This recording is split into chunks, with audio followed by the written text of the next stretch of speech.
네, 안녕하십니까. 여의도 너머 TV 닭간다 화요일 경민정의 닭간다 힘차게 시작을 해보도록 하겠습니다. 러비공 트럼프 조어게인 김앤장 결선 투표 아주 그냥 정치가 아수라장인데요. 이럴 때일수록 균형 잡힌 시각이 무엇보다 중요할 것 같습니다. 그래서 모셔봤습니다. 오늘 총 4분 모셨는데 한 분은 지금 급히 오고 계시고 세 분의 정치 고수부터 먼저 만나보겠습니다. 고수의 초정밀 정치해보시오 닭간다. 먼저 소개해드립니다. 이동훈 개혁신당 수석대변인, 장성철 공론센터 소장, 김완 한겨레 21 기자님. 안녕하십니까. 어서 오십시오. 안녕하세요. 안녕하세요. 네, 반갑습니다. 네. 오늘 이 빗길에 어떻게 오셨어요? 비가 오다 말다 뭐 하더라고요. 폭우가 내리기도 하고 아주 갑자기 지금 맑아져서 굉장히 야구르는데 저는 흠뻑 젖었거든요. 오는 길에. 엄청나게 쏟아지더라고요. 저도 저만 이렇게 혜택 받았나요? 깜짝 놀랐어요. 날씨가 이 동남아 같이 네. 스콜처럼. 아주 뭐 조변석계하고 예. 사실 뭐 이재명 대통령 같은 모습을 보이고 있습니다. 근데 되게 힘든 게 습해요. 아, 그렇죠. 너무 습해가지고 습하고 덥고 그래서 네, 저는 이제 힘들어요. 조금 이게 초딩 우리 청소년 마인드긴 하지만 목이 그래서 선풍기 걸고 다녔습니다. 너무 더워가지고. 네, 날씨가 이재명 대통령처럼 습합니다. 아, 스파게티. 네. 이탈리아 날씨. 스파게티입니까? 네. 아 좋습니다. 이재명 대통령도 뭐 그럴 수 있죠. 그런데 지금 한미 정상회담이 오늘이잖아요. 네. 그래서 이 트럼프 대통령의 마음이 오늘 날씨 같지 않을까 이런 생각을 해봐요. 트럼프가 원하는 게 대체 뭘까? 우리가 어떤 관점으로 이걸 봐야 될까? 어떻게 협상해야 될까 생각을 해보니까 트럼프가 원하는 거는 돈하고 노벨상 아니겠습니까? 맞아요. 예, 그래서 이런 관점으로 볼 때 우리 대한민국이 어떻게 이 어려운 난제를 해결을 해야 될까? 말씀 좀 주시겠습니까? 이익과 공포 이 두 가지로 트럼프를 좀 설득하면 되지 않을까 그런 생각이 들어요. 그러니까 우리가 돈을 뭐 퍼준다고 얼마나 더 퍼주겠어요. 돈은 그렇게 트럼프의 관심 대상은 아닐 것 같고, 아유 트럼프 대통령님 노벨상 받으셔야죠. 남북 평화 트럼프 대통령만 할 수 있습니다. 제가 뒷받침 잘 할게요. 미국이 영웅이라는 그런 이미지 있잖아요. 아. 그런 거 예전에 영화 보면은 항상 미국은 전 세계를 지키는 수호신이었잖아요. 그렇죠. 약간 그런 어벤져스. 그런 느낌. 어벤져스죠. 네. 어벤져스 중에서도 그런 최고 등급인데 그렇죠. 그런 미국이 그동안에 해왔던 것들을 포괄적으로 가져가면서 이제는 전 세계를 평화로 이끄는 그렇죠. 그런 느낌을 가져가려는 지금 가장 것이죠. 큰 위협 국가가 북한 아니겠습니까? 그렇죠. 북한의 핵 문제라든지 아니면은 뭐 북미 회담, 남북 뭐 평화 이런 것에 대해서 오늘 좀 설득도 하고 우리가 역할을 좀 하겠다라고 하면 네. 아유 남북 평화되면 다 트럼프 대통령 공이죠. 트럼프 대통령 덕분입니다. 이렇게 하면서 노벨 평화상 이걸로 좀 슬슬 꼬시면 좀 좋지 않을까. 근데 이거는 있어요. 만나자마자 아이고 고맙습니다. 땡큐를 한 10번부터 먼저 하고. 고맙습니다는 말을 되게 좋아해요. 네, 그거 안 하면은요 또 젤렌스키처럼 또 이상하게 취급당하니까 일단 예. 고맙습니다 노벨상 예. 이렇게 좀 나가면 트럼프가 원하는 좀 투자금에 돈 문제도 좀 깎아주지 않을까 그런 생각이 듭니다. 강경화 주미대사가 고맙습니다는 말을 잘해서 호감을 얻었나요? 아직 아그레만 안 나오지 않아요.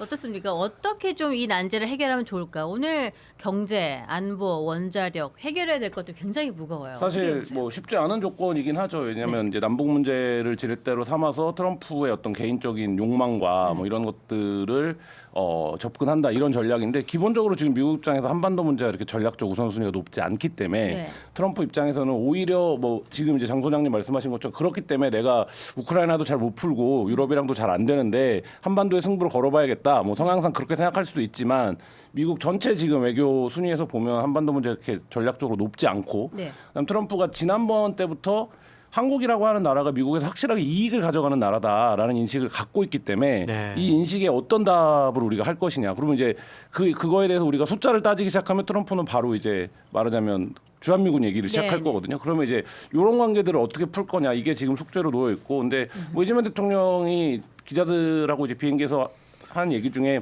트럼프 협상 전략을 본인이 잘 이해하고 있다라는 취지로 얘기를 했거든요. 예. 좀 뭐 기대를 해보는 측면이 있는데 쉽지는 않을 것 같습니다. 아, 예.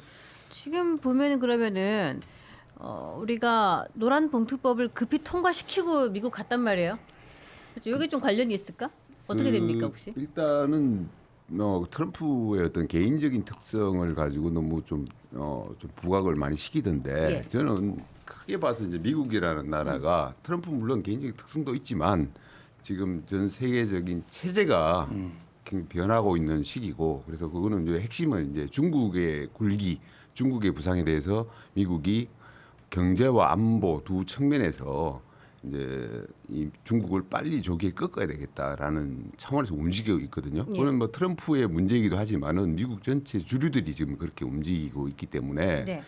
사실은 이재명 대통령한테 요구되는 미국의 요구하는 것은 그런 것에 대해서 얼마나 화답을 네가 할래라는 걸 지금 묻고 있는 거거든요. 그런데 이제 잘 아시다시피 이재명 대통령은 그런 부분에 있어서 미국으로부터 굉장히 의심을 받고 있는 사람입니다. 네. 분명히 세세 발언 뭐 이런 것들로 친중 네. 아니냐. 예. 지금 정권 자체가 친중 아니냐는 의심을 받고 있기 때문에 지금 미국에 가서 당장 그 부분에 있어 가지고 우리는 그런 게 아닙니다. 적극적으로 미국이 주도해 나가려고 하는 세계 전략, 특히 대중국 문제에 있어 가지고 우리가 협조할 생각이 있습니다라는 모습을 좀 보여줘야 될 것 같아요. 그거는 이제 경제 뭐 이게 우리가 우리나라하고의 어떤 통상 문제도 있지만은 미국은 나가서 전 세계의 그림을 그리면서 지금 중국을 견제하고 있고 중요한 것은 안보 문제가 되겠죠. 안보 문제 주한미군도 이제 그런 식으로 미국에서 활용을 해서 중국을 견제하려고 하고 있기 때문에 그런 부분들에 대해 가지고 우리가 좀 적극적으로 하겠다. 근데 디테일에서는 우리가 가져올 수 있는 것들을 또 가져와야 되겠죠. 네. 그런 것들이 이제 여러 가지가 있다고 보는데 좀 뭐 원자력 문제 같은 경우도 있을 거고 그런 것들을 가져오는 전략 굉장히 어렵습니다. 제가 말은 이렇게 하지만은 굉장히 어려운데 그 어떤 과제보다 어려운 과제인데 제 입장에서는 뭐 이재명 대통령이 가서 잘 해 주십사. 잘 성과를 내달라 이렇게 일단은 말씀을 드릴 수밖에 그럼요. 없을 것 같아요. 그렇죠. 대한민국 내고 대표로 오셔야죠. 그럼요. 대통령이 가셨는데 제대로 성과를 내 주셔야 될 텐데 그런데 그 트럼프 대통령이 바라는 거는 이걸 거 아니에요. 좀 자기 나라에 투자해주고 많이 지어주고 우리나라 일자리 만들어주고 뭐 이런 것들 바라다 보니까 이게 그래서 우리나라 국내 정세랑 좀 연관이 되어서 트럼프 대통령이 좀 좋게 볼 수 있는 상황을 만들기 위해서 뭐 노란봉투법 이런 것도 통과시키고 가고 이런 게 있지 않았을까 그런 생각이 들어서 뭐 여쭤본 건데 지금 저희 박성민 민주당 전 최고위원께서 요 앞에 미리 잡혀 있는 일정이 늘 있거든요. 요 일정하고 시간이 약간 오버랩이 돼서 지금 들어오셔 어서 오십시오. 네, 안녕하세요. 예. 숨 좀 돌리시고요. 비가 와서 택시가 좀 안 잡히더라고요. 아, 예. 지금 우리 박미 네네. 얘기하고 있었어요. 예, 그래서 우리 대한민국의 대통령 입장에서 또 어떻게 이 좋은 결과를 도출해낼지 좀 말씀해 주시겠습니까? 뭐 앞에서 이제 쉽지 않다라는 취지로 말씀을 해주신 것 같기는 한데 사실 뭐 지금 과제는 좀 명확하죠. 왜냐하면 일단 뭐 관세 협상은 15%로 이제 타결이 됐지만 그 뒤에 이제 후속 과제들이 남아 있는 거고 네. 지금 보면 뭐 대미 투자의 분야, 뭐 시기, 방법에 대해서 일부 이견이 있는 것들이 있기 때문에 여기에 대한 디테일도 좀 정리를 하고 와야 될 것 같고요. 아마 제일 중요한 건 이제 안보와 관련한 문제일 텐데 이제 한미 동맹의 현대화가 지금 가장 큰 이슈로 떠오르고 있잖아요. 근데 결국 미국이 하고 싶은 거는 이제 중국을 견제하는 데에 뭐 주한미군 역할이라든지 우리나라의 국방 예산을 증액시켜서 본인들이 하고자 하는 이 대중 견제에 우리가 참여를 해주기를 바라는 거를 강하게 압박할 거거든요. 여기에 대해서 이 한미 동맹의 현대화라는 그 구체적인 내용까지는 확정하고 오지는 않는 게 좀 중요할 것 같다라는 생각은 들어요. 오히려. 그러니까 왜냐하면 이제 중국 측에서 미국 측에서 원하는 대로 한미 동맹의 뭐 현대화의 구체적인 내용까지 다 협상을 하고 오게 되면 사실 그게 국익에 부합하는 방향으로 가기가 어려운 상황이기 때문에 한미 동맹을 공고히 하고 이거를 뭐 현대화를 시키겠다라는 큰 틀에 대해서는 합의를 한다라고 하더라도 디테일한 내용에 있어서 이 중국 견제하는데 좀 참여를 해라라는 것에 대한 약속을 하고 오지는 않아야 되지 않을까. 이게 좀 중요하지 않을까라는 생각은 듭니다. 제가 그 노봉법 말씀하셨으니까 네. 한 말씀만 드리겠는데 네.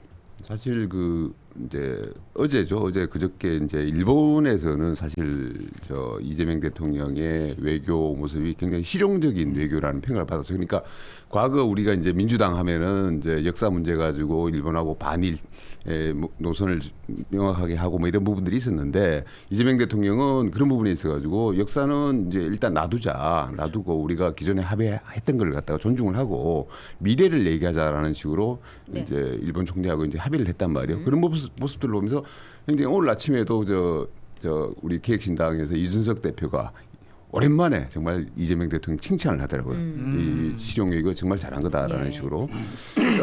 그래서 그런 면에서 봤을 때는 이제 미국과의 정상회담도 외교는 당연히 이제 실용적인 모습을 보여줘야 되는데, 그런데 왜 하필 국내 문제에 있어서는 우리 이재명 대통령께서 그 당초에 취임사에서 늘 말씀하셨던 통합과 무슨 실용 이런 부분들을 꼭 어긋나서 정반대로 달려가시는지 노봉부 말씀하셨지만은 일요일 날 그렇게 기업 단체들, 기업들이 그렇게 좀 숙고를 해달라고 요구를 하고 있는 노봉법.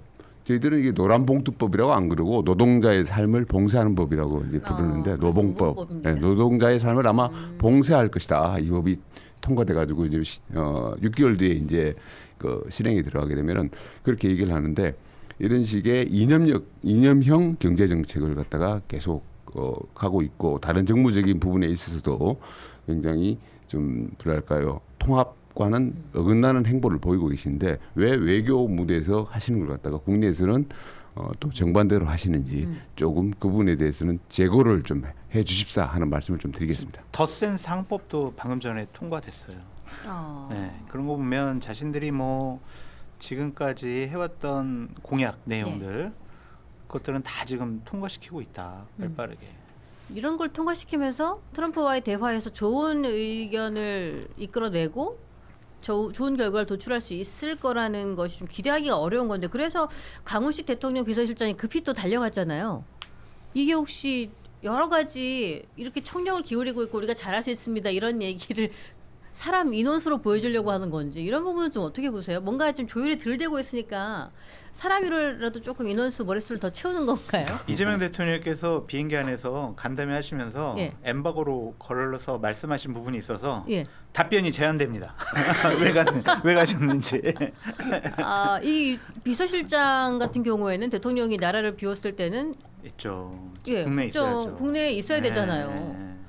그래서 3실장이 다 지금 밖에 그렇죠. 나가 있는 상황이니까. 근데 뭐 나라가 그만큼 중요한 과제니까 그렇다고 생각해 볼 수 있죠. 그러니까 뭐 이게 사실 그렇게 말씀하시면 앞뒤가 안 맞는 게 여기서 좋은 성과 가져와라, 잘 해야 된다라는 부분에 대해서는 다들 공감하면서도 총력을 다하면 또 총력을 다한다라고 비판을 하시는 거기 때문에 저는 뭐 3실장이 동행해서 그리고 뭐 그 외에도 이제 경제 총수들이 동행을 해서 여러 가지 성과를 내는 데에 집중 투자를 하는 것은 맞다라고 보고요. 이걸 뭐 머릿수 채운다 혹은 뭐 보여주기 식 아니냐라고 하기에는 그만큼 이제 우리 앞에 놓인 상황이 녹록지 않다라는 시그널들은 계속 있는 상황이기 때문에 진짜 미국 이 한미 정상회담에서 어떤 방미의 성과를 가져오길 바란다라고 한다면 이런 부분들까지 저는 비판의 대상이 돼서는 안 된다라고 생각을 합니다. 근데 좀 이율배반적인 모순적인 행태는 맞는 것 같아요. 네. 그러니까 기업인들과 방미 전에 분명히 총수들과 간담회 하시면서 기업인들한테 이번에 기업하기 좋은 나라. 성과 좀 내라. 같이 성과 좀 내오자. 이렇게 얘기하시면서 재계가 상당히 반대했던 예. 노란봉투법이나 더 센 상법 같은 경우에는 그냥 막 통과시켜 버리잖아요. 어떻게 하라는 거지? 이거 어떻게 하라는 건지. 기업에 투자해서 우리 국민들도 우리나라 기업을 믿고 주식을 사라. 네. 그래서 대기업을 막 사잖아요. 네. 주식이 많이 오르기도 했고. 근데 이런 대기업에서 우리나라에 더 이상 일을 할 수 없는, 사람을 쓸 수 없는 환경이 만들어지면 헷갈릴 것 같아요. 떠나잖아요. 기업의 입장에서는. 그러니까 이건 좀 어떻게 보시는 진짜 요 얘기 좀 하고 넘어가야 될 것 하나만 더 같아서. 말씀드리면 예. 김용범 대통령실 정책실장의 무책임한 인식과 발언이 더 네. 큰 문제라는 생각이 들어요. 네. 노란봉투법 때문에 기업들이 해외로 이전을 하면 그때 가서 벚꽃 치면 된다. 이런 얘기 하셨거든요. 그게 과연 정책 담당자로서 할 말인가. 근데 너무 상황의 인식을 네. 조금 안이하게 보는 거 아닌가. 근데 그런 생각이 좀 김홍범 실장이 그렇게만 말씀하신 건 아니거든요. 그 앞에 이제 얘기하신 것들을 보면 이게 윤 전 대통령이 거부권을 행사했던 그 2번 거부권을 행사를 했었잖아요. 노란봉투법에 대해서.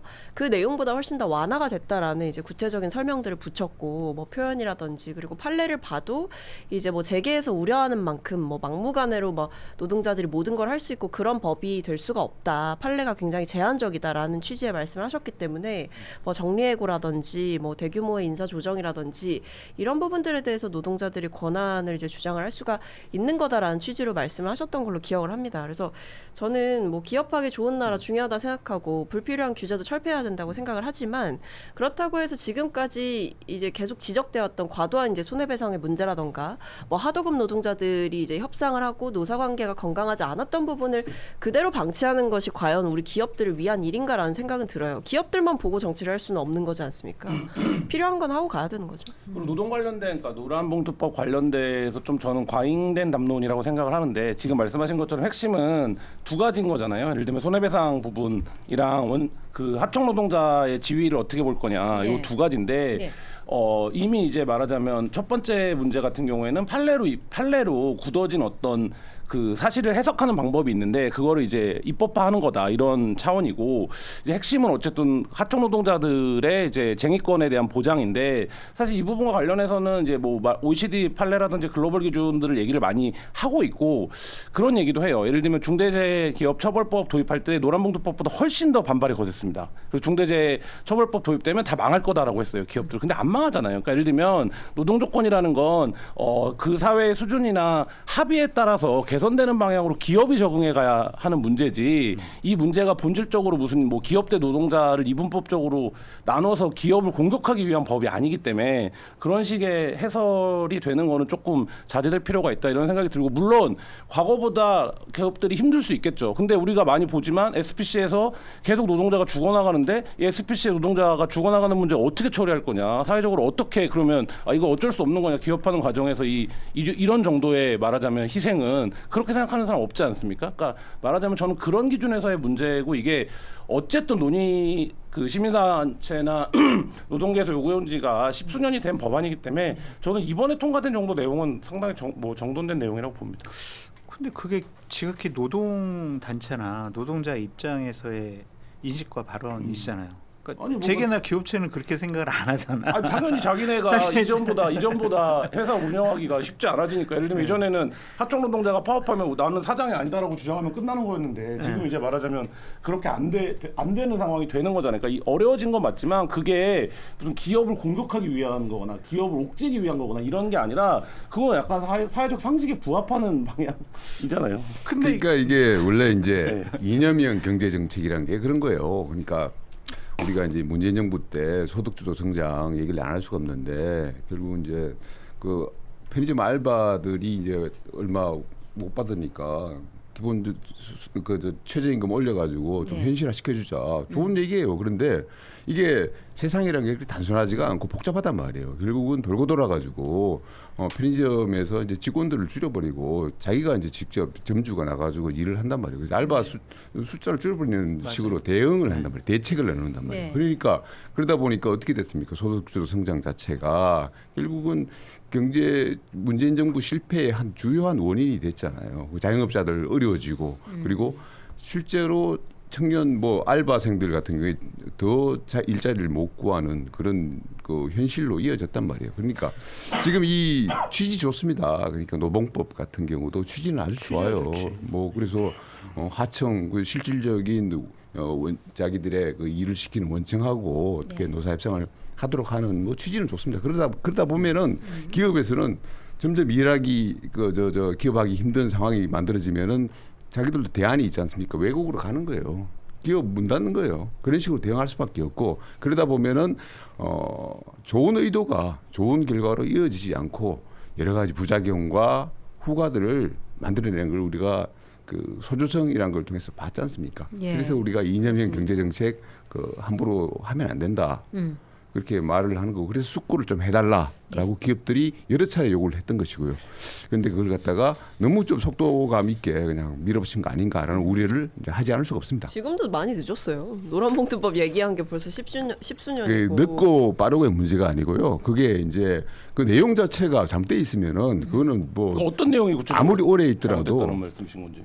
그러니까 그 제가 금방 말씀드리지 않습니까? 그런 식으로 기업들이 대안을 가지고 외국으로 가버릴 때 그러면은 우리가 어떤 식으로 그러면 기업들한테 그러면은 이게 어렵지가 않습니다. 그래서 앞으로 그 하청들이 그러니까 계속 그 노사협상 하자고 한다고 해가지고 이게 되는 게 아닙니다. 그런 부분들에서 김영범 실장이 뭐 얘기를 하시던데 저는 기업들이 실질적으로 그 부분에 있어서는 자기들이 너무나 잘 알지 않습니까? 현장에 있기 때문에 아무리 이론적으로 이렇지 않다고 얘기를 하더라도 기업들은 누구보다 잘합니다. 자기들이 기업을 해봤기 때문에 압니다. 그래서 그런 부분에 대해서 실질적인 좀 그 대책을 마련하고 이런 법을 좀 통과를 했어야 되는데 근데 결국에는 이런 것들이 좀 아쉽다는 말씀하시는 부분들을 들어보면 이거는 저는 전형적인 공포 마케팅이다라고 생각합니다. 이거는 이념의 문제가 아니라 상식의 문제죠.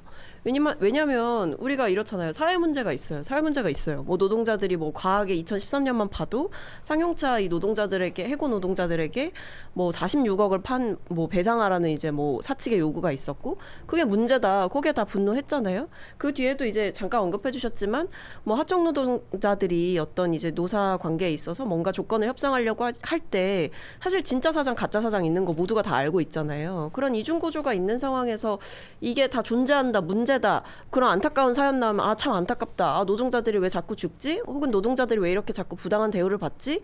왜 손해배상 폭탄을 받지? 라고 얘기를 하면서도 기업이 불편하니까 결국에 이런 조치를 취하면 안 된다라고 하는 거는 결국 아무것도 안 하겠다라는 거죠. 일단 이 얘기 같은 경우에는 저희가 오늘 의제 자체에서 방미 현안 문제에 대해서 이야기를 하는 과정에서 조금은 국내 상황이랑 트럼프 만나러 가서 협의해야 되는 그 상황이 조금 엇박이 되는 게 아닌가 생각이 들어서 질문을 드렸는데 워낙에 깊이 있는 내용이고 저희가 유예 기간이 6개월 있지 않습니까?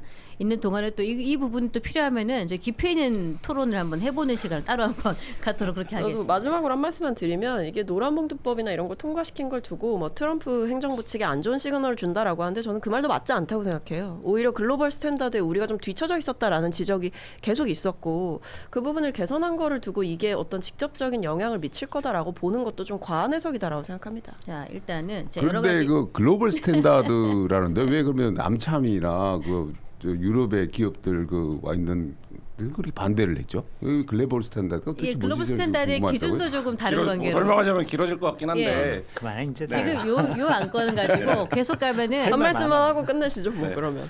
그러니까 그 기준에 미치지 못했기 때문에 한국에 들어와서 공장을 하는 게 편리했던 거잖아요. 우리도 마찬가지로 그 기준 때문에 동남아나 이런 데 나가는 거고. 근데 그 과정에서 놓고 보면 이거는 국내에 적용되는 문제이기 때문에 쟁의행위 이해 행위를 했다라고 몇십억씩 손배가 가는 행태 이게 이제 본질적으로 기업 경영이랑 사실 무슨 상관입니까? 노동자 괴롭히기지. 그러니까 저는 첫 번째는 그래서 이미 법원에 가도 회사가 져요.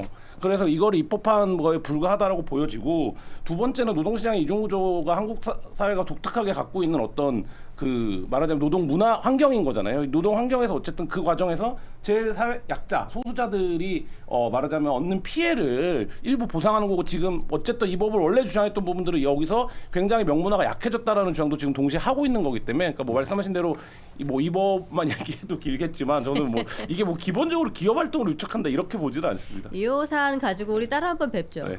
예, 오늘 여러 가지 안들이 기업가들이 기업 활동 위축된다고 얘기하는데 지금 그거 김영란법 도입해서 기업 활동 위축된다라는 논리랑 똑같은 거예요. 그거 엄청 위축됐어요. 네, 노동자들도 일하기 계속 완화했잖아, 좋고 그래서. 기업하기 좋은 세상 만들어 주십시오. 예.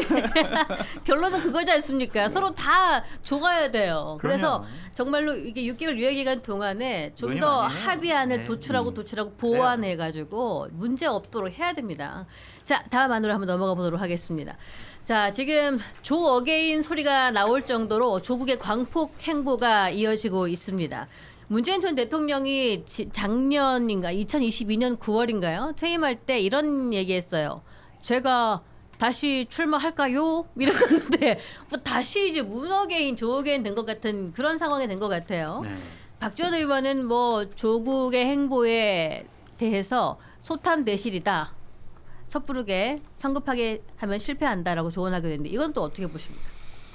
박지원 의원은 대표적으로 조국 포용론자였어요. 네. 같이 해야 된다, 합당해야 된다, 막 사면해줘야 된다 그런 생각을 계속 얘기를 하셨는데 갑자기 이제 조국 너무 나대지만 이제 이렇게 공격한 거잖아요. 호남 때문에 그래요. 호남에서 주말 동안 조국 전 대표가 막 돌아다니면서 해집고 다녔잖아요. 근데 지역구 관리가 안 되는 거야 이 사람. 그렇죠. 이제 경쟁자가 생긴 거 아니에요. 그게 언제?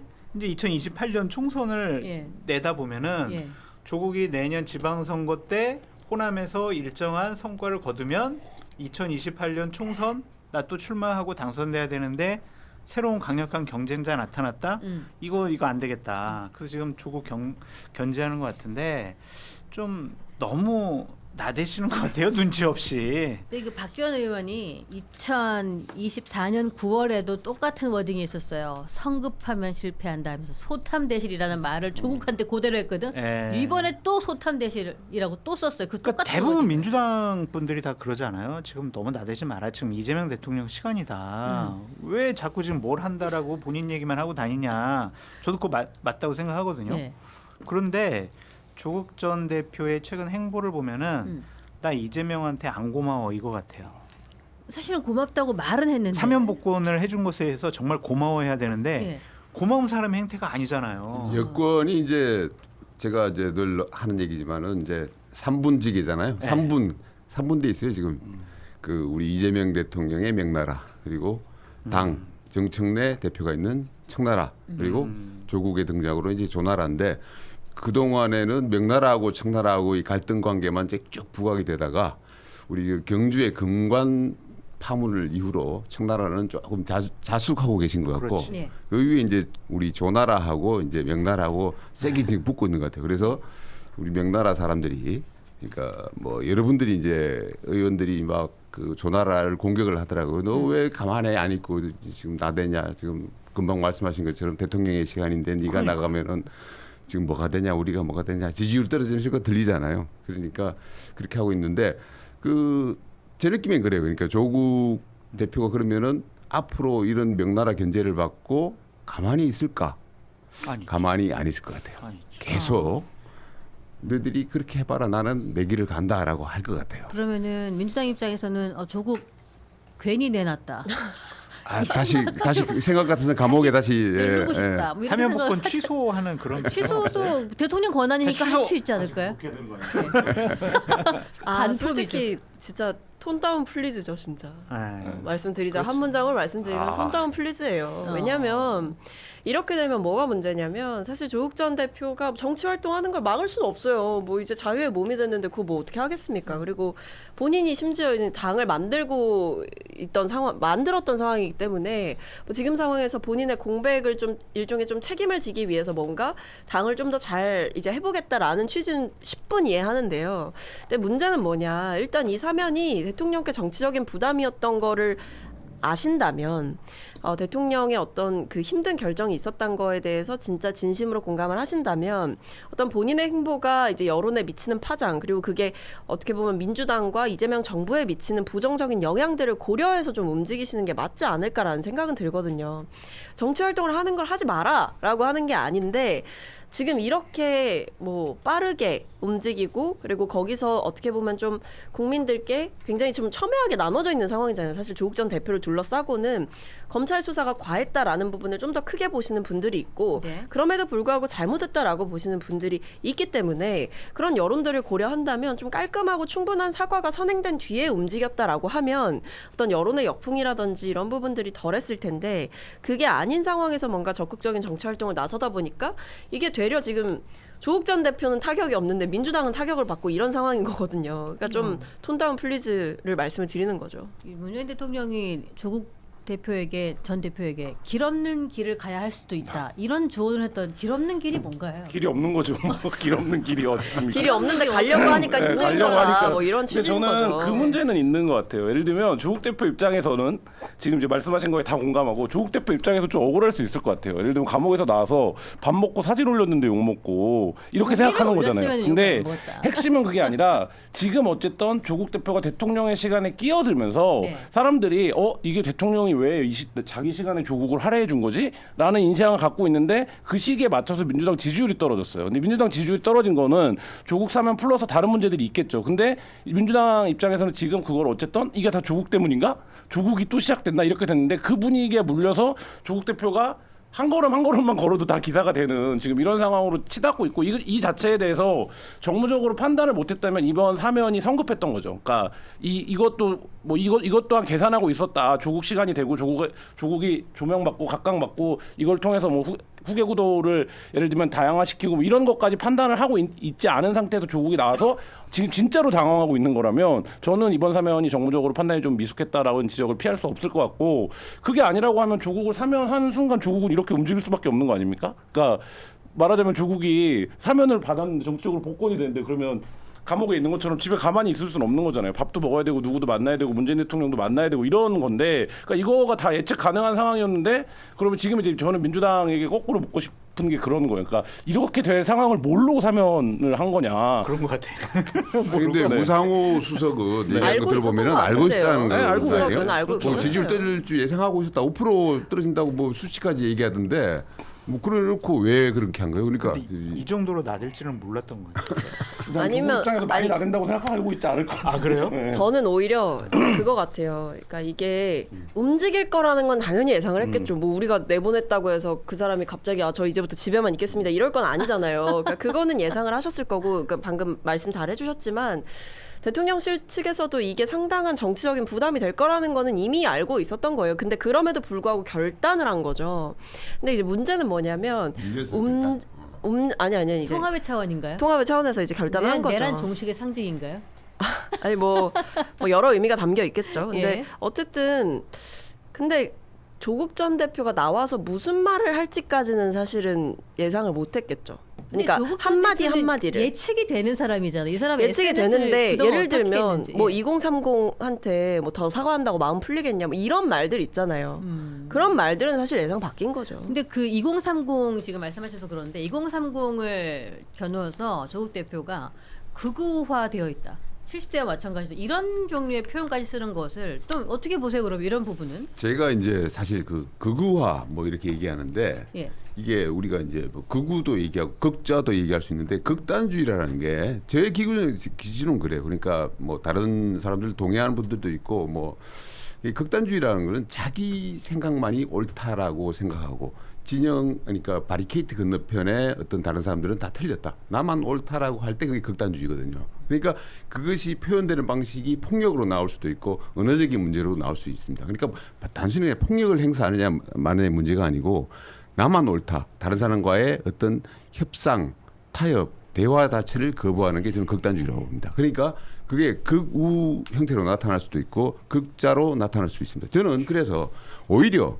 조국 대표가 늘 하듯이 자기가 옳고 진영 밖에 있는 다른 사람들이 틀렸다라고 하면서 어떤 협상과 얘기를 거부하는 것 자체가 극단주의라고 봐요. 그래서 저는 조국이 오히려 극자 아닌가라는 생각이 들어요. 그러니까 물론 아무 신경 안 써. 극우 있습니다. 극우도 있어요. 그러니까 저쪽이 전한길 같은 분 극우예요. 제가 봤을 때는 남 신경 안 쓰고 자기 얘기만 하는 사람입니다. 그런데 오히려 이런 분이 학생 2030들을 보고 무슨 극우다라고 하는 그 얘기 자체가 좀 말이 안 된다고 봅니다. 조국 전 대표는 제가 그 감옥 가시기 전에도 연락을 주고받던 사이였거든요. 네. 그러니까 오늘도 막 조국 스토리 계속 떠요. 예. 주말에도 피드가 비판. 예? 피드가 뜨는 거죠. 네, 그래서. 본인이 막 뭐 올린 거 다 뜬단 말이에요. 그러니까. 근데 계속 뭐를 올리냐면 남들 비판 내가 충분히 알아듣고 얘기 뚜벅뚜벅 듣겠지만 하겠다. 뚜벅뚜벅 내기를 그걸 계속 올리더라고. 그러니까 신경 안 쓰겠다라는 예. 거잖아요.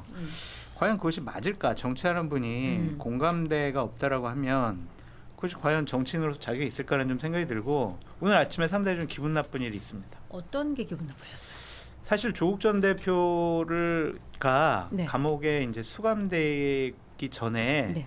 만나기로 했었어요. 그래서 날짜로 기준으로 보면 수감되고 그 이틀 후에 예. 사전에 한 달 전에 약속을 해놨었어요. 근데 이제 감옥 가셔서 못 만났는데 그래서 제가 아침에 다시 문자를 드렸죠. 좀 만납시다. 씹혔어. 아, 뚜벅뚜벅 일십! 가느라고 일십을 했나 봐요. 뭘로 일심에서- 보내셨는데요? 텔레. 텔레그램. 텔레 보냈는데 딱 입고 씹었어요. 최근에 욕을 좀 했잖아요. 조국 맞아요. 대표. 그거 아마 보셨겠죠. 민감하게 반응하시는 것 같아요. 텔레그램 활동 중이신 것 같아요. 그치. 그러니까 이르십이야. 그래가지고 내가 좀 기분 나쁜데 이 자리 빌어서 쇼츠를 하나 좀 만들어 주십시오. 사과 반성하세요. 저요? 예. 비판한 거를? 예. 죄송합니다. 에이 하세요. 비판해야지. 조 대표 조국 대표 전화번호 바뀐 거 아닙니까 혹시? 바뀌었다라고 저한테 미리 작년에 연락을 주셨었고. 그래서 바뀐 전화번호를 예. 받았다. 조 대표님 좀 여러 가지 제가 드릴 말씀이 있으니까 일십하지 마시고. 그분 연락 성격상 주십시오. 오래 갈 것 같은데. 삐졌어요? 아니 삐졌네 보니까. 아이 참. 삐져서 차단당했다고 하는 기자들도 꽤 있더라고요. 아니 읽기는 읽었으니까. 읽었으니까 차단은 안 차단은 당했는데 차단은 근데 아니에요. 읽고 차단하셨을 수도 있잖아요. 그게 안 좋은 쪽으로 계속 이렇게 몰고 가세요. 조나라에는 입국이 안 되는 거고. 내가 차단을 안 했었구나 네. 하고 이렇게 이제. 이분이 은근히 마음이 약해요. 뭐 돼지 눈엔 돼지만 보인다 하면서 뭐 제가 해괴한 소고기 사드릴 비방을 테니까. 한다 하면서 나중에 인터뷰하시면 저희한테 꼭 좀 알려주시죠. 제가 여러 네. 가지 드릴 말씀이 있어요. 이러시면 안 된다고. 무슨 말을 하고 싶으신지 좀 방송을 통해서. 아니 우리 박성민 최고위원님 말씀하신 것처럼 톤다운 좀 자제해라. 제발 올해까지는 좀 자제하시라. 공개적인 활동이나 메시지를 안 하시는 게 맞는 것 같다. 그런 얘기를 주변에서는 안 하나요? 그게 달라요. 조국 혁신당에서도 할 거? 달라. 어떡해. 조국 혁신당이요. 더 김한 기자님 더 잘 아시겠지만 네. 그 당직자들하고 배지들하고 생각이 정말 달라요. 그 측근 그룹하고 배지들하고. 그래서 그 배지들 같은 경우에는 좀 정무적으로 여러 가지 얘기하는데 그 핵심 그룹들이 이 뭔 소리냐고 지금 해야 된다고 막 그런 거예요. 저도 이제 개인적으로 이게 개인적인 어떤 캐릭터를 떠나가지고 전략적인 차원에서 판단을 해보면은 조국 대표 같은 경우에 지금 이런 식으로 자기 영역을 계속 만들어가면서 논란을 만들고 그리고 제가 그 조국 전 대표가 했던 말 중에 인상적이었던 게 자기가 자완투수 할 테니까 무한 던져라라고 하잖아요. 예. 그러니까 뭐 이재명 저 대통령 보고 당신들은 오른쪽에 어떤 중도 쪽으로 가십시오. 저는 이쪽 왼쪽을 챙기겠습니다. 이게 조국 대표가 앞으로도 여권 진영에서 좌파 진영에서 대선 후보가 영역을 넓혀가지고 대선 후보가 되는 데 있어 가지고 자기 나름대로 전략이라고 저는 생각을 해요. 그래서 이 강성 지지층들을 계속 자극을 하면서 계속 데리고 다니면서 네. 그래서 그 전략으로 대권까지 가려고 하는 생각을 하지 않느냐 이런 생각이 들고 그래서 들어보면은 물론 개인의 어떤 캐릭터도 있을 거예요. 자기 이제 나르시스트니까 네. 뭐 2030 보고 뭐 욕하고 뭐 돼지 눈엔 돼지 보인다 그러고 이런 그런 것들이 어떻게 보면은 지지층들을 계속 자기 맞아요. 쪽으로 그런 끌고 것 오려고 하는 그런 전략적 판단이 아닌가 생각해요. 시원하다고 생각하는 사람이 예. 있을 거 아니야. 그래서 이건 앞으로도 제가 봤을 때는 안 바뀌고 계속 갈 것 같고 제가 만나서 설득하고 막 좀 그러면 안 된다. 그러면 좀 제가 바뀔- 욕 덜할게요. 예. 막 이렇게 예. 하면 안 바뀌어요. 안 바뀌어요. 그러니까 조국 혁신당의 이 방송에서도 얘기한 조국 혁신당은 결국엔 세 가지가 있었던 거 아닙니까? 조국이라고 하는 개인에 대한 팬덤이 있었고 그거 뭐 엄청 이제 싫어하는 사람도 있지만 어쨌든 이거를 기반으로 출발한 거고 두 가지 정책적 이슈가 있었어요. 하나는 검찰 개혁을 한다. 정치적으로는 3년 너무 길다. 이거예요. 그 두 가지가 근데 지금 사라졌어요. 그렇죠. 그리고 조국만 남아 있어요. 이런 상황에도 조국 대표가 나오면 당연히 조국 대표는 자기에 대한 주목도를 높이는 방식으로 가야 이 당이 산다라고 생각을 하겠죠. 그래서 결국엔 그렇게 해서 이 당이 살아야 나중에 민주당하고 선거연대를 하던 합당을 하던 독자 노선을 가던 어쨌든 이 당에 대한 주목도가 있어야 되고 이 당에 대한 주목도를 결국엔 자기가 없어 보니까 조국 대표가 없을 때 조국 혁신당의 어떤 지리멸렬이 있잖아요. 뭐 하는지도 잘 모르고. 근데 내가 나오니까 밥 하나 먹어도 다 기사가 지금 되는 상황이기 때문에 조국 대표 입장에서 전 대표 입장에서 보면 지금 상황이 자기가 말하자면 이 당을 끌어갈 수 있는 미디어 정치를 통해서 끌어갈 수 있는 상황이라고 이제 본인은 생각할 것 같고 또 하나는 아까 나르시스트라는 표현 주셨는데 저도 100% 동감하는데 이 나르시스트들의 특징이 뭡니까? 자기 주목도 굉장히 높아야 되는 거예요. 그러니까 자기 주목도 속에서만 자기 존재가 증명이 되는 거거든요. 그러니까 기본적으로 그 생각이고 또 하나는 어떤 겁니까? 나르시즘이 극단화되면 나 외의 것들 타자에 대해서 굉장히 공격성을 보이는 게 나르시스트들의 어떤 면이 있는 거 아닙니까? 그러니까 말하자면 검찰 개혁이나 이렇게 적이 있을 때는 민주당 입장에서도 조국 대표가 좋다고요. 예를 들면 쇄빙선이라는 것도 그런 맥락인 거 아닙니까? 그러니까 우리가 못하는 얘기를 해서 우리와 공동의 적을 거꾸로 튀는데 도움이 되는데 지금 이제 그런 상황이 아닌 거잖아요. 그러면 민주당 입장에서도 그때와 비교해서 지금 이 나르시스트를 관리하기가 굉장히 어려워진 거예요. 그 조국 대표 입장에서는 정말 어떻게 생각할지 모르지만 민주당과의 합당, 이제 뭐 선거연대가 있잖아요. 그런데 제가 봤을 때는 지방선거 때까지는 합당 안 할 거예요. 안 그러니까 하죠. 자기 네. 영역을 저희도 뭐 그렇게 적극적이지 않아요. 계속 키워가지고 그 영역을 가지고 지방선거 끝나고 다음 총선을 앞두고 예. 어떻게 보면 민주당하고 자기 지분을 가지고 이제 들어가가지고 그 대권 후보까지 이제 보장을 받으려면은 말씀하신 대로 이제 자기 영역을 계속 키워 나가야 된단 말이에요. 그런 차원에서 보자면 지금의 어떤 그 전략은 뭐 타당하다고 보고 조국 대표 입장에서는 타당하다고 보고 그리고 지금 팬덤을 갖다가 대결이란 말이에요. 팬덤 대결이란 말이에요. 네. 근데 지금 조국 대표 같은 경우에 이재명 대통령의 팬덤이라는 게 무시 못할 정도로 커져 있고 그리고 정청래 대표도 어떤 팬덤을 갖고 있단 말이에요. 그런 상황에서 대권 경쟁을 하기 위해서는 그런 팬덤을 계속 자극을 하고 같이 끌고 가려고 하는 그런 생각을 아마 할 것 같아요. 저는. 짧게 말씀드려보면 네. 조국 전 대표 왜 저러실까 감정적으로 심리학적으로 한번 곰곰이 생각을 해봤어요. 네, 왜 그럴까요? 못 견딜 정도로 속상한 것 같아요. 억울한 거예요. 억울하다라는 표현보다는 속상한 거예요. 속상한 거예요. 집에 가면 너무 속상한 거야. 아, 부인 봐도 속상하고 딸 우리 봐도 속상하고. 아이들 생각해도 너무 속상한 거야. 의사도 안 됐고 특히 그 남자아이가 진짜 집에 갔을 때. 예, 남자아이가 있다 돼요. 그 아들이 있다고. 그 아들 보면 더 속상하다. 막 이렇게 얘기하더라고요. 그러니까 그게 원한과 분노로 나타나는 거야. 그러니까 막 못 견디는 거야. 그러니까 한겨레 신문 처음 인터뷰에서 내가 윤석열하고 한동훈은 내가 진짜 용납하지 못하겠다 딱 그 표현을 쓰잖아요. 진짜 이 속상해가지고 우리 가족들을 멸문지화시킨 것에 대해서 이 분노를 표출하고 복수해야 된다라는 생각을 갖고 있어서 저런 조급한 행동을 하는 것 같은데 좀 톤다운 감정 조절하시는 게 좋을 것 같다. 이런 얘기 하려고 제가 좀 뵙자고. 뵈면은 꼭 그 진심으로 한번 말씀을. 근데 저 네가 말씀 뭔데? 들으시면 더 안 만나실 거예요. 한데. 만나야 될 이유가 사라졌어요. 왜냐면 지금 다 말씀을 하셨기 아니 때문에. 더 이제 네. 9가지가 있어요. 9가지가 있어요. 좋습니다. 우리 나머지 행복 궁금한 어떻게 해야 얘기 되냐, 이제.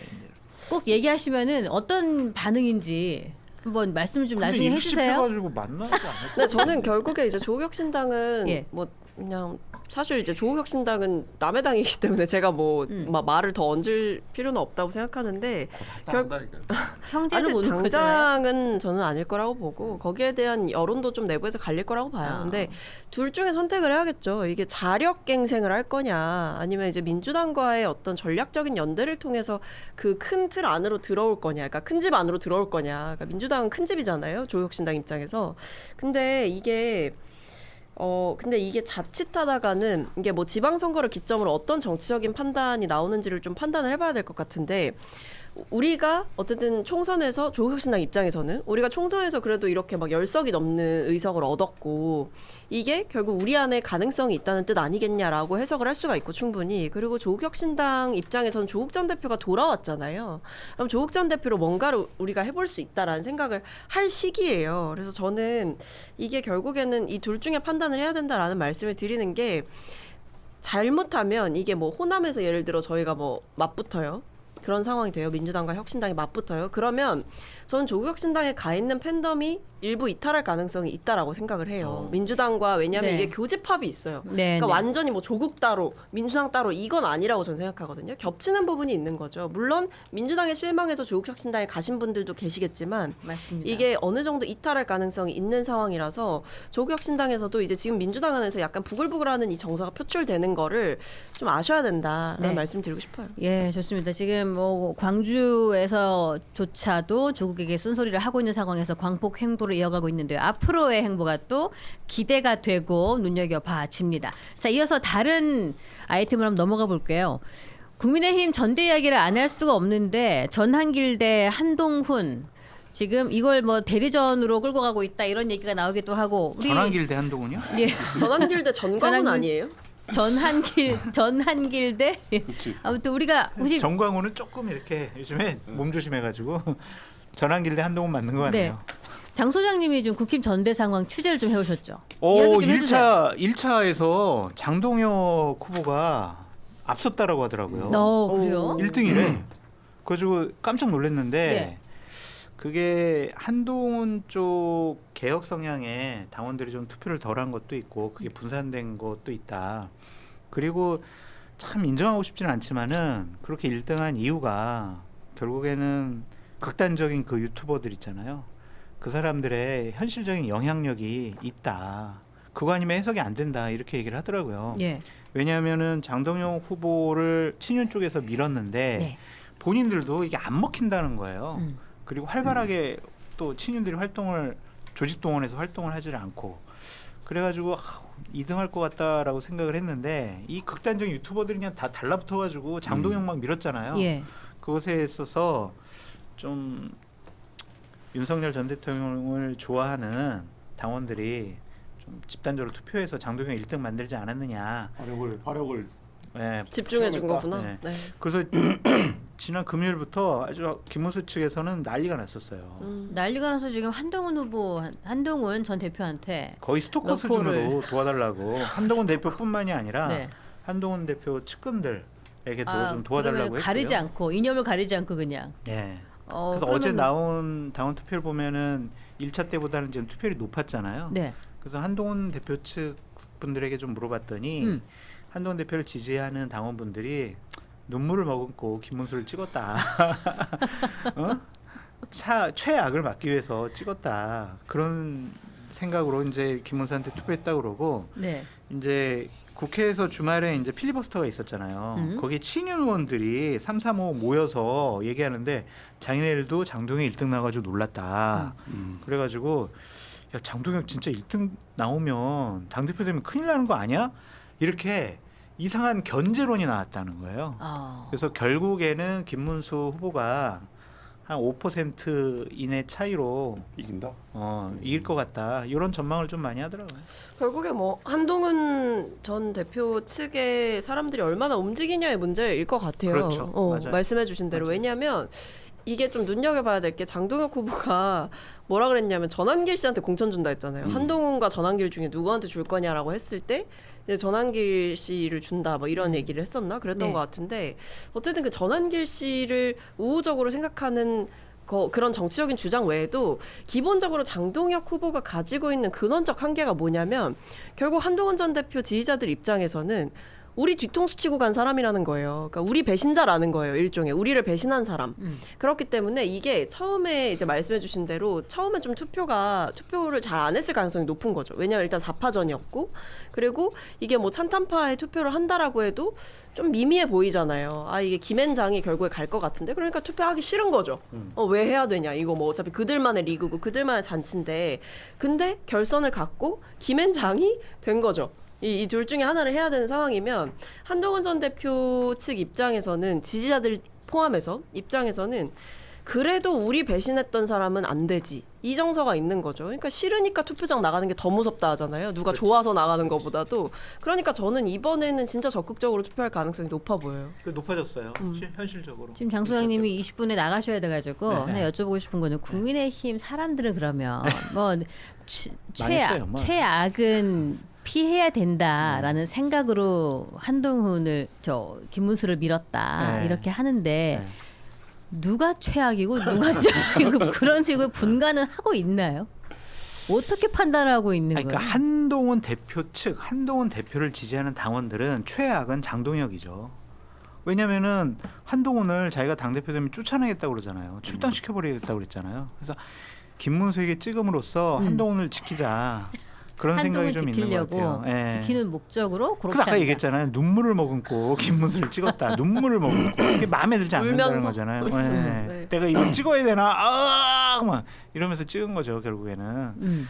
근데 뭐 김문수가 되나 장동영이 되나 하여튼 국민의힘 상황은 뭐 망했다라고 볼 수밖에 없는 것이고 결국에는 개혁신당만이 보수 우파의 중도 보수 우파의 미래의 희망이 아니냐. 그런 생각을 하게 됩니다. 아니, 천하람 의원이 이렇게 얘기했어요. 국민의힘 당대표는 없는 게 낫다. 없는 게 어떻게 그러니까 생각하십니까? 저도 뭐 우리 장 소장님 국민의힘에서 오랫동안 일하셨고 하나만 더 말씀드리고 갈게요. 하세요. 김문수 후보가 만약에 되면은 내년 지방선거 상당히 친윤들하고 부딪힐 가능성이 높아요. 제일 큰 원칙과 욕심이 뭐냐면 내가 내년 6월달 지방선거 때 같이 하는 재보궐선거에 좋은 지역구에 내가 나간다. 나 뺏지단다. 나 원외 당대표로서의 한계가 분명히 있을 거기 때문에 원내에 진출을 한다. 그리고 내 새끼들 나랑 같이 이렇게 여러 가지 활동했던 사람들 내년 지방선거 때 많이 내보낸다. 그런 두 가지 기본 원칙을 갖고 있대요. 그러니까 친윤들하고는 김재원하고 사이가 나빠졌어 지금. 그럼 누구예요? 도와주는 사람이 옆에 있잖아 지금 차명진, 박정훈. 지금 거기 1등 오른팔이 누군지 알아요? 누구예요? 김선동이에요. 아시죠?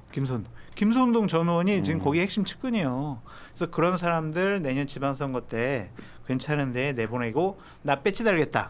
그 생각이 좀 강해가지고 친윤들하고 상당히 많이 부딪힐 것 같아요. 근데 당내에선 그 부분 때문에 우려하시는 분들도 있더라고요. 장동혁 후보 지지하시는 분들은 장동혁 후보 지지하고 혹은 장동혁 후보가 이길 것 같다라고 얘기하는 정서를 전해준 국민의힘 관계자는 저한테 김문수 당대표 되면 누구 공천할지 뻔한데 그때부터 진짜 아수라장이다. 그거는 우리가 못 본다. 이 얘기 하더라고요.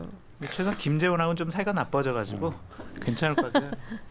장 소장님이 다음 스케줄 때문에 나가 보셔야 돼가지고요. 죄송합니다. 저희 다음에 또 좀 자주 나와 주십시오. 자주 불러주십시오. 왜 안 불러주시면서. 네. 예. 죄송합니다. 수고 많이 하셨어요. 예, 감사합니다. 수고하셨습니다. 예, 저희 또 이렇게 4시 속닥하게 대화를 조금 더 진행을 해 보도록 하겠습니다. 우리 김한 기자님 생각으로는 어떠세요? 우리 국힘의 방향 설정이 지금 어떤 방향으로 가고 있는지. 잘못된 방향으로 가고 있죠. 잘못됐는데 뭐 이렇게 하면 누가 되든 간에 네. 최악이든 차악이든 둘 다 엉망은 저는 마찬가지. 그 당내에서는 굉장히 이게 치열한 문제인지 모르겠는데 뭐 저 한 발만 떨어져서 보면 아무 차이 없는 거거든요. 그러니까 도찐 개찐이에요. 두 사람 사이. 두 사람이니까 대중적입니까? 예를 들면 대중정당의 대표로서 김문수가 대표를 하는 거랑 장동혁이 대표를 하는 게 예를 들면 사람들이 보기에 본질적으로 그래 맞아 김문수는 그래도 찐윤이랑은 좀 결이 다르고 한동훈을 도와주려고 했고 뭐 이렇게 인식을 할 거냐 그렇지 않다는 거예요. 그러니까 이미 대중정당으로서의 어떤 그 당대표로 만들어간 아이덴티티는 이 둘이 같아요. 그렇기 때문에 아까 이제 망했다라는 표현을 쓰셨는데 저는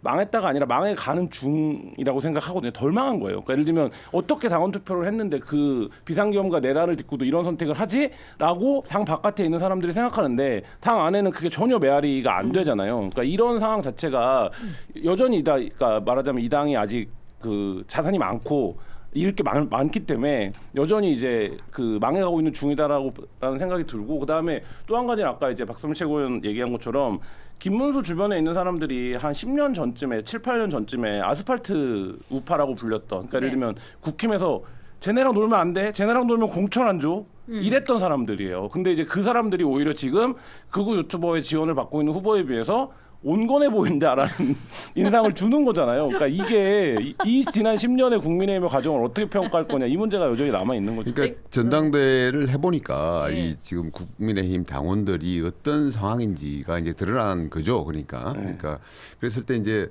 우리가 그 첫 번째 박근혜 대통령 탄핵 때 이후에도 국민의힘이 이제 굉장히 어려웠던 국면이 있었지 않습니까? 네. 근데 그때하고 비교를 이제 좀 해봐야 될 것 같아요. 그때와 비교했을 때 의원들도 그렇고 그때는 나름대로 그 150석 정도의 의석을 갖고 있었기 때문에 그 개혁적인 그리고 합리적인 그 당을 끌고 가려고 하는 의원들이 있었습니다. 그런데 지금은 보면은 그 의원들 자체가 언더 친윤이라 불리는 60명 찐윤들이 그야말로 그 중요한 그 당의 결정권을 쥐고 있고 그리고 당원들 구조 자체도 그 짠물이 됐다라고 표현을 하던데 그러니까 그 중도적이고 합리적인 당원들이 탈당을 했던 아니면 이번 투표에서 굉장히 냉담화가 됐던 많이 빠져나간 것은 사실인 것 같아요. 그러니까 굉장히 염전이 돼가지고 지금 그게 드러난 것이 김문수와 장동혁. 저 장동혁이 1등했다는 얘기를 들으니까 굉장히 좀 충격적인데 그런 식의 결과가 되지 않았나 싶어요. 그렇다면은 우리가 지금 우리가 옛날에 알던 제가 출입하던 국민의힘은 우리가 그쪽으로 다시 갈 수 있느냐라고 했을 때 다시 가기 힘들 것 같다. 우리가 알던 국민의힘으로 다시 가기 힘들고 그야말로 극우의 정당, 일부 국민들의 보편적인 어떤 감정이랄까 생각과는 동떨어져 가지고 자기들끼리 오른쪽에 모여가지고 자기들만이 옳다고 생각하는 그런 정당으로 급격하게 흘러가 버릴 가능성이 있다고 저는 보고요. 그래서 그게 이제 사실은 이분들이 이제 누가 당권을 장악하든 당내 합리적인 세력, 뭐 그분들이 안철수가 됐든 뭐 한동훈이 됐든 그분들이 다음 그 지방선거가 끝나고 나서 다시 당권을 잡을 수 있느냐 부분인데 네. 저는 그것도 힘들지 않겠냐 봐요. 이렇게 해가지고 국민의힘이 분열을 내년 지선 이전에 분열을 하게 되면은 이거 민주당이 다 가져가. 근데 일단 제가 말씀드리고 싶은 거는 너무 그 사실 이런 거 어떻게 평가하세요? 민주당에서는 국민의힘 이런 식으로 분열하면 내년 지선 뻔하잖아요. 만약에 안 된 뭐 김문수가 만약에 안 아니, 뭐 되잖아. 이미 그럼 당 새로 만들어서 나와가지고 하면은 막 분열돼 가면 민주당이 다 먹을 거 아니에요. 소위 말해서. 저희도 뭐 겸손하게 그건 바라고 있는 잘해야죠. 거 끝까지. 겸손하게 저희는 잘해야 된다고 생각합니다. 뭐 그거는 별개일 것 그렇진 않을 거예요. 그러니까 워낙 네. 또 우리 이재명 대통령과 그 여권도 잘하고 계셔가지고 서로 갈라져가지고 서로 싸우고 계셔가지고 아니요. 조국 그렇진 않고요. 극복행보도 있고 네, 하니까 그래서 이제 민주석이 있다. 저는 양극단으로 이제 극단화될 것 같다는 생각이 자꾸 드는데 그 전국 자체가 그러니까 이 그 국민의힘도 지금 자꾸 오른쪽으로만 달려가고 있고 민주당도 그 당원들의 그 우리가 제가 이제 말씀드리지만 제도적으로 지금 민주당 자체가 너무 당원들 중심으로 가자, 당원 중심으로 가자. 이게 이재명 대통령이 대표할 때부터 그렇게 강조를 해왔던 거예요. 그래 네. 정책내 대표는 그걸 받아가지고 아이고 좋은 말씀입니다 하면서 제도적으로 만들어가고 있지 않습니까? 그래서 당원들, 핵심 당원들, 골수 당원들, 좀 극단적인 당원들이 점점 더 힘을 얻어가는 상황이란 말이에요. 그래서 그 사람들의 눈치를 봐서 계속 정책도 만들어지고 말도 나온단 말이에요. 조국 대표도 그런 그 어떤 흐름에 좀 영합을 해서 지금 하는 그 측면도 있는 것 같다 보이고요. 그래서 점점 정치권 자체가 양극단으로 지금 흘러가고 있는 거 아니냐. 그래서 앞으로도 그런 흐름이 계속되지 않겠냐 이렇게 보여져요. 그래서 그런 부분에 있어 가지고 우리 개혁신당의 역할이 중요하긴 한데 네. 앞으로 뭐 거기도 뭐 약간 극단적으로 팬덤이 좀 치우쳐 있지 않냐라는 지적은 분명히 어우, 있습니다. 극단하고는 네. 뭐 극중이죠. 근데 어쨌든 저는 김앤장이 결선에 올라간 것 자체가 이미 이 판은 망한 판이라고 봐요. 이거는 솔직히 대중들 입장에서는 그냥 전한길 친구냐 전광훈 친구냐 뭐 이런 느낌인 거고 그리고 사실은 이상함의 결이 다른 거지 이상한 건 똑같은 거거든요. 그러니까 이상한 그 좀 부문이 다른 거죠. 뭐 김문수 후보 같은 경우에는 뭐 갑자기 뭐 체조하고 뭐 운동하고 그리고 뭐 아스팔트에서 계속 이제 시위했었던 거 이런 거 다 아시는 거고 국민들이 그리고 뭐 도지사입니다 뭐 옛날에 막 전화하고 이랬던 거 다 기억하시는 거고 네. 그리고 뭐 장동혁 의원 같은 경우에는 뭐 잘 뭐 모르셨던 분들도 많이 계셨겠지만 최근에 연설하는 뭐 장면들 보면 거의 뭐 내부 총질자들 뭐 약간 숙청하겠다 이런 취지의 얘기 계속 하잖아요. 네. 그러니까 지금 이 국면에서 윤 전 대통령이 파면됐고 뭐 그리고 윤 전 대통령 부부에 대한 수사가 본격화되고 있는 상황에서 사실상 윤어게인을 외치듯이 하고 있는 상황이기 때문에 이상함의 결이 다른 거지 이상한 건 똑같기 때문에 저는 매한가지라고 보고 이미 이 둘이 결선에 올라간 것 자체에서 저는 끝났다라고 봅니다. 대중들의 평가는.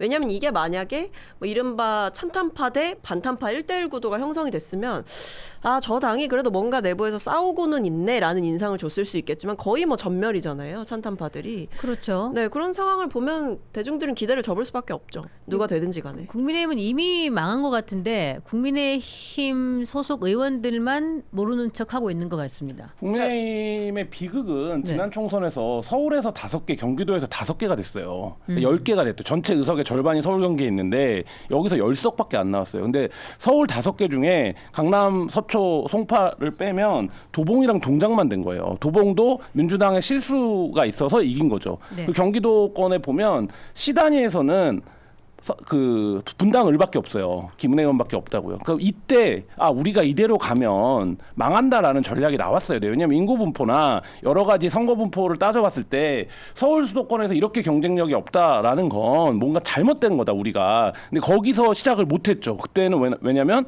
윤석열이 워낙 셀 때였고 윤석열은 그 결과를 받아들이지 못하고 이거는 이렇다면 부정선거가 아니냐로 가버린 거예요. 저는 비극은 거기에 있어 출발은 거기에 있었다고 보고 그래서 어쨌든 윤석열이 탄핵이 됐어요. 그러면 이거는 또 결정적인 인식론적 충격을 받고 여기서 정리를 했어야 되는데 그 탄핵 때 정리를 못했어요. 그러니까 그 어떻게 된 겁니까? 이른바 이제 친한계가 어떻게 생겨난 겁니까? 그 탄핵에 대해서 어떤 입장을 가질 거냐에 대해서 네. 당은 일사불란하게 탄핵에 반대했고 한동훈을 위주로 한 한동훈을 따르는 몇몇 의원들만 이 탄핵은 계엄은 잘못됐고 탄핵을 해야 된다라고 투표에 참여한 거 아닙니까? 그것도 참여하느냐 마냐를 갖고 논란인데 말씀하신 것처럼 박근혜 탄핵 때는 보수에서 이 판을 정리해야겠다. 박근혜를 탄핵함으로써 하는 세력이 수십 존재했던 거예요. 그래서 말하자면 어려웠지만 살아날 수 있었던 건데 지금은 그게 안 되고 뭐 어쨌든 서울 수도권에서의 10석 그다음에 친한 10석, 10에서 15석 이 정도가 지금 말하자면 이 당에서 그나마 뭐라 1차 때 아까 제가 얘기했던 모든 비극의 출발이었던 지난번 총선 결과에서 서울 수도권에서 살아남았던 10명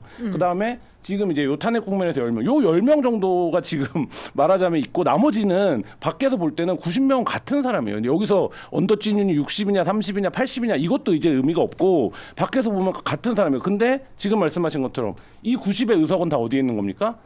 PK에 있는 거예요. 그러니까 이들은 말하자면 그 전형적으로 그런 인상인 거 아닙니까? 윤석열 의원이 했던 어차피 총선이 많이 남았고 잊혀질 거다. 그때 다시 시작하면 된다. 한동훈 대표 왜 안 나온 겁니까? 기니까 안 나온 거예요. 극단적으로 말하면. 국민의힘이 제가 이제 우리가 알던 국민의힘으로 다시 돌아가지 못할 것이다라고 제가 생각하는 이유 중에 하나가 또 하나가 이제 그 정체성 측면이 있는 거예요. 그러니까 그 지금 국민의힘의 정체성은 사실 윤석열인 같아요. 그러니까 어떻게 윤석열이라는 이 양반은 그야말로 그 군대를 동원해가지고 국회에다 군대를 동원해가지고 자기가 타협해야 될 정치 지도자가 군대를 동원할 생각을 하는 그런 극단주의자잖아요.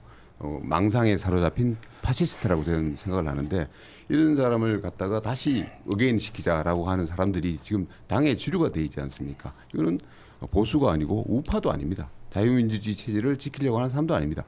그런 사람들이 있고 그리고 또 한편에는 또 목소리를 못 내지만 합리적인 목소리를 내는 사람이 있단 말이에요. 그렇지만 지금의 주류는 윤핵인파가 돼 있고 이거는 사실 어떻게 보면은 사이비 종교가 그 교주가 모든 잘못된 얘기를 하고 그 부정이 드러나고 뭔가 증거가 나왔는데 불구하고 그에 대한 미련을 못 버리는 그런 모습, 뭐 JMS 뭐 이런 거 있지 않습니까? 네. 그런 종교, 사이비 종교처럼 태형이 돼 있다라고 저는 생각을 하고 이런 정체성 측면에서 이런 문제가 있기 때문에 이걸 과연 회복할 수 있겠느냐. 그걸 회복 못하면은 국민의힘은 정말 대중의 정당, 국민의 정당으로 다시 돌아오기 힘들 거라고 저는 봅니다. 네, 이렇게 국회의원들, 정치인들이 제 갈 길을 제대로 가지 못하는 것이 아마 자기 이익에 기반한 정치를 해서라는 것이라는 게 여실히 드러나고 있는 국민의힘의 아주 기상천외한 현상을 보고 계시는데요. 지금 계좌 후원 어제 그러니까 그 금요일 방송에서 계좌 후원 주신 분이 계세요. 개혁신당 응원님 10만 원, 원추리님 1만 원, 이상천님 3만 원, 전영환님 5만 원. 아유 감사드리겠습니다. 저희 열심히 방송 만들도록 하겠습니다. 그리고 오늘은 나무님께서 실시간 처음 함께합니다. 매일 제 방만 보다가 오늘 함께하니까 너무 행복합니다 하시면서 여러분 박수 주시죠. 10만 원 감사합니다. 아주 큰 금액이에요. 뭔가 이렇게 후원을 하고 뭔가 잘 해보라고 응원해 준다는 것이 엄청난 건데 너무나 감사하고 저희 열심히 하겠습니다.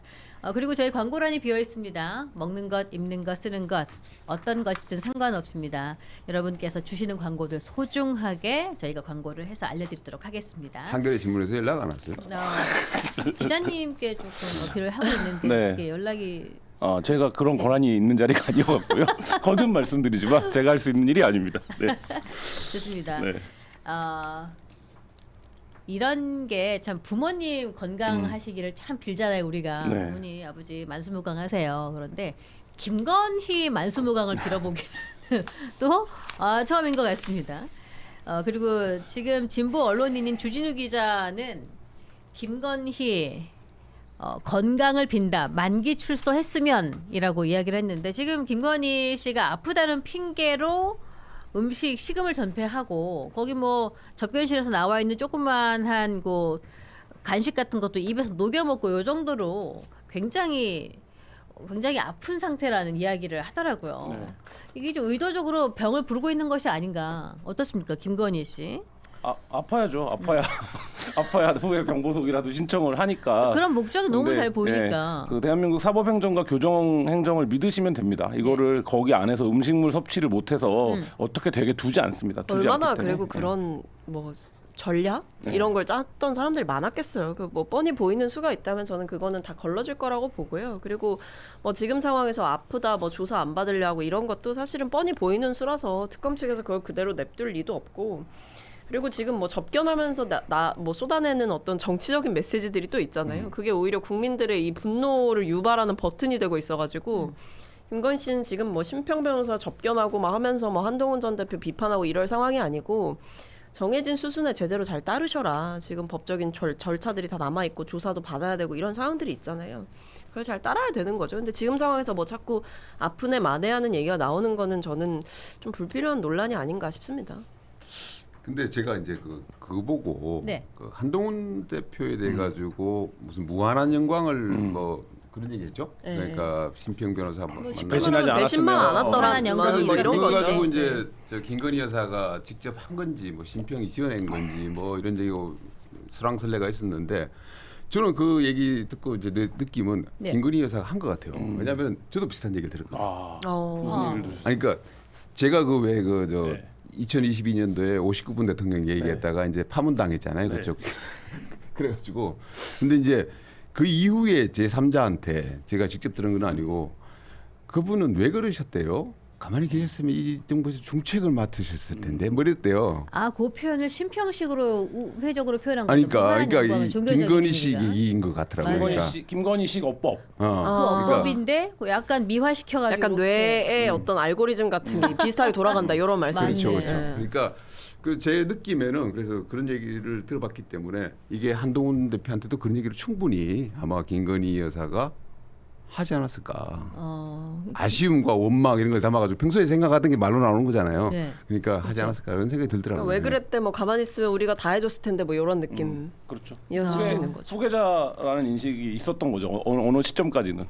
그렇죠. 이제 윤석열 전 대통령이 술에 취해 있으면은 본인이 국정을 대신 돌봤다 이런 이야기가 있을 정도라고 하던데, 이 김건희 씨 얘기를 하자면은 또 여러 가지 이야기들이 특집을 한번 해야 돼. 특집을. 그동안 거 다 끄집어내는 거예요. 진짜 난상 토론을 한번. 좋습니다. 이제 거의 시간이 다 됐는데 우리 한덕수 전 총리 구속영장이 청구됐어요. 헌정사상 처음이고 어떤 댓글을 보니까 이렇더라고요. 이분이 총리를 2번이나 하고 네. 이렇게 인생을 잘 마무리할 수 있는 이 시기에 손주 재롱 보고 살아야 될 그런 시기에 이렇게 불명예스러움을 스스로가 안나 하면서 이것도 아마 자기 이익에 기반한 판단을 해서 그런 게 아닐까 어떻게 보십니까? 마지막으로 좀 한 말씀 좀 해주시죠. 그렇죠. 그러니까 예를 들면 이분이 근데 공무원 생활을 해온 거에서 본인은 그렇게 생각하고 있을지 모르겠어요. 내가 어떻게 대통령을 말리냐. 네. 나는 나는 임명된 사람이고 대통령 선출직 대통령이 저걸 하겠다고 하는데 나는 그래서 그거에 따른 절차만 협조했다. 뭐 이렇게 그 당시에 네. 편하게 자기 합리화를 했을지 한 것 같은데 지금 진술하는 거 보면 그 과정들이 다 위법이고 그다음에 특검에서도 혐의를 무리하지 않았어요. 예를 들면 내란과 관련해서 우두머리 방조 혐의를 적용을 했거든요. 그러니까 적극 가담자라든지 이런 게 아니라 그러니까 예를 들면 지금까지 확인된 내용만 영장에 담았기 때문에 저는 뭐 영장 구속은 무난히 될 것이다 이렇게 봅니다. 예. 그 이제 사실 저 한덕수 총리를 보면은 지금의 어떤 특검 조사 결과를 미뤄봤을 때 우리가 그 대선 때 네. 한덕수 총리가 왜 출마를 하지라는 그 의문 있잖아요. 가졌었거든요. 그러니까 참 이해하기 힘들다. 그러니까 어떻게 저분이 평생 관료로 살아오신 분이 저런 결단을 내리셨을까라고 했는데 그게 좀 풀리는 듯한 그 생각이 들어요. 그러니까 본인의 행위에 대해서 너무나 잘 알지 않습니까? 계엄의 밤에 어떻게 했고 대통령한테 어떤 식으로 건의를 했고 이런 것들이 이제 자기는 잘 알기 때문에 자기도 어떻게 보면은 대통령하고 공동 운명체라는 생각을 일찌감치부터 하신 것 같아요. 그래서 자기 그 잘못은 자기가 잘 알기 때문에 이걸 어떤 식으로 좀 모면을 하기 위해서는 대선에 출마해서 뭔가 다른 방식으로 이게 뭐 당선이 안 된다 하더라도 정치적 영향력을 확보함으로 해가지고 이걸 모면을 해야 되지 않겠나 하는 생각을 하셨던 것 같고 그래서 이제 당시에 보면은 헌법재판관 임명을 계속 이제 지연시키고 안 하겠다 하는 바람에 탄핵을 당해가지고 뭐 다시 돌아오고 이런 서사가 만들어지잖아요. 그래서 국민의힘 뭐 후보가 될 목전까지 갔고 대선 후보가 될 목전까지 갔는데 그렇죠. 그게 뭐 밤에 이제 뭐 난리를 치면서 이제 이루어지지는 않았는데 그게 사실은 여러 가지 면에서 제가 이제 그때 이제 대선 때 이렇게 직접 겪어 보니까 대선 판도를 굉장히 좌우를 했거든요. 예를 들어 이제 한덕수 총리가 당시에 대선에 나오겠다는 생각만 안 했어도 지금 국민의힘 후보 자체가 그 당시에 오세훈 시장이 후보가 될 수도 있었거든요. 근데 오세훈 시장이 일찌감치 이제 한덕수를 갖다가 친윤들이 강하게 밀면서 그런 일이 벌어지고 했단 말이에요. 그래서 대선 판도 자체가 오세훈 시장이 나왔었으면 어떤 식으로 뭐 대선이 또 있었을 수도 흘러갔을 있겠죠. 수도 모르겠는데 뭔가 다른, 어쨌든 그렇죠. 그 대선 판도에 굉장히 큰 변수가 됐었던 일인데 한덕수 총리께서 이런 뭐 결론적으로 네, 이런 식으로 그렇습니다. 이제 안 좋은 그림으로 이제 마감을 하실 것 같아가지고 좀 안타까운 마음이 듭니다. 근데 저는 한덕수 총리가 구속이 되면 진술을 굉장히 적극적으로 할 가능성이 있다고 봅니다. 왜냐하면 형량을 몇 년 받는 게 굉장히 중요하거든요. 그러니까 본인이 적극 가담자가 되느냐, 방조자가 되느냐, 이분 연령이나 이런 걸 감안했을 때 좀 그러면 들받으려고. 3년을 살 거냐, 5년 이상을 살 거냐, 10년 이상을 살 거냐 이런 것들이 되기 때문에 근데 이게 내란죄 전반은 아닙니다만 예비음모 같은 경우에 자수하면 감경해 주거든요. 근데 그런 조항이 있어요. 그러니까 예를 들면 저는 한덕수 가 굉장히 적극적으로 진술할 가능성도 있다. 그러니까 세 번째 조사 때 완전 진술 많이 바꿨다는 거 아닙니까? 예. 그러니까 저는 그때부터 이미 이제 구속되기 싫어서 그랬다고 생각해요. 그때부터 이미 어떤 본인의 유불리를 따져서 아 내가 잡았던 동아줄은 이미 뭐 썩다 못해 끊어졌으니 이제 나라도 살 길을 찾아야겠다라는 생각을 했을 가능성이 높다고 생각하고 과거에는 뭐 영광스러운 길을 걸었다라고 하더라도 예.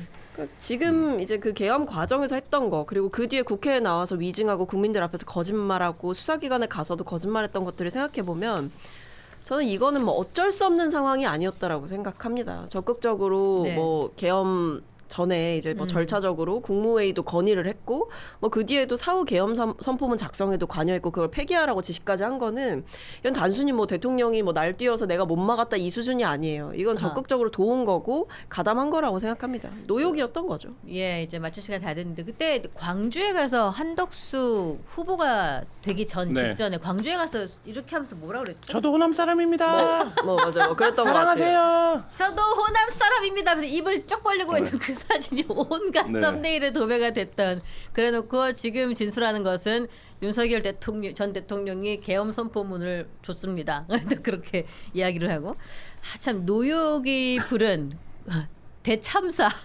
국민의힘이 완전히 쪼개지는데 크게 일조한 인물 앞으로 또 이분이 앞으로 어떻게 될지 여러 가지 뉴스를 지켜봐야 되겠습니다. 자 이제 오늘 이렇게 준비한 내용은 다 마무리를 했고요. 저희는 매일 오전 10시 30분에 여러분과 함께 합니다. 저는 월요일, 화요일을 책임지고 있고 오전에 이렇게 여러분 만나 뵐 수 있어서 너무나도 기쁘고 다양한 이야기 하면서 내일도 한번 즐겨봤으면 좋겠습니다. 함께해 주신 여러분 고맙습니다. 수고하셨어요. 네, 감사합니다. 네, 감사합니다.